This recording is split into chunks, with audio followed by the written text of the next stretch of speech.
another really tough one. The purpose of this war was to conquer and annex Canada. This is the widely held view north of the border in Canada, and it is held by a substantial number of Americans. But that's not why we went to war in 1812. We went to war to force the British to give up certain maritime practices. First of all, the Orders in Council, which regulated our trade with the continent, and secondly, the practice of impressment, which was the British practice of stopping American merchant vessels on the high seas and removing seamen. Supposedly they targeted only British tars, but in point of fact, between 1803 and 1812, we think between 6,000 and 9,000 bona fide American citizens were caught in the British dragnet, and thus conscripted into the Royal Navy. Now, how do we know these were the principal cause of the war? Because that's what the debate was about in Congress and in the country, in newspapers. That's what all the discussion was on at the time.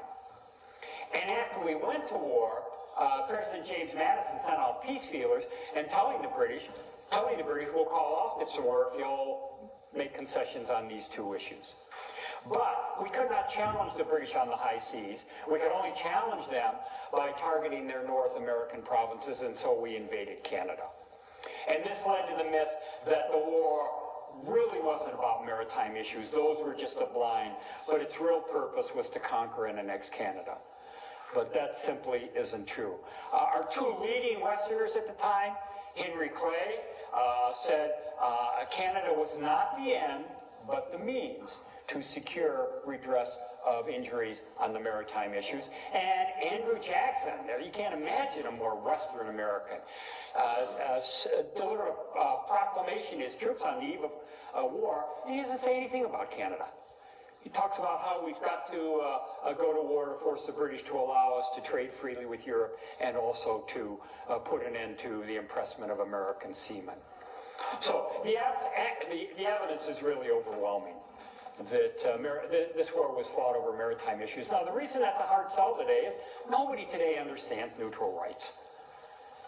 You ask someone to talk about the finer points of neutral rights in the Age of Sail, their eyes are going to glaze over. They're not going to know what you're talking about. I don't think any nation has gone to war over neutral rights in at least a century. Maybe we did in 1917 in World War I. And before that, I think you have to go back to the War of 1812. So today, people don't understand the finer points of neutral rights in the Age of Sail, but everybody gets a land grab. That's not hard to explain. And it also fits into the larger history of American expansion. We were interested in acquiring Canada from 1775 till about 1900. And we were an aggressively expansionistic people up until about 1900. So this makes a very nice fit, this interpretation of the cause of the war, but it ain't so. Canada was the means, not the end. Now, what would we do if we conquered Canada? Who knows? The administration never made its position clear, I think because it wanted to keep all of its options open. The assumption was, if the British made concessions on the maritime issues, we'd give Canada back, but maybe we wouldn't have. And what would the British have done if we conquered Canada? Would they have made concessions on the maritime issues? I doubt it. I don't think anything would have compelled them to give up impressment, because that would have led to the collapse of their naval power and thus the loss of the Napoleonic Wars. They might have simply let us keep Canada. More likely, I think they would have waited until that war in Europe was over and taken those 50,000 veterans under the Great Wellington and said, cross the Atlantic and get Canada back for us. And I'll bet he could have done it. But we really don't know how this would have played out, whether we would have insisted on keeping it or whether the British would have retaken it.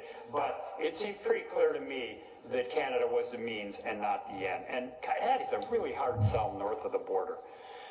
Canadians don't have a diplomatic history of this war. It's not their diplomatic history. It's British diplomatic history, so they don't care about the Orders in Council and impressment. That doesn't concern them. That's Great Britain's foreign relations. What does concern them is these American troops invading Canada in 1812 and again in 1813 and then again in 1814. That's their idea of the War of 1812. And so they're just absolutely convinced that it was, this war was all about the United States seizing Canada.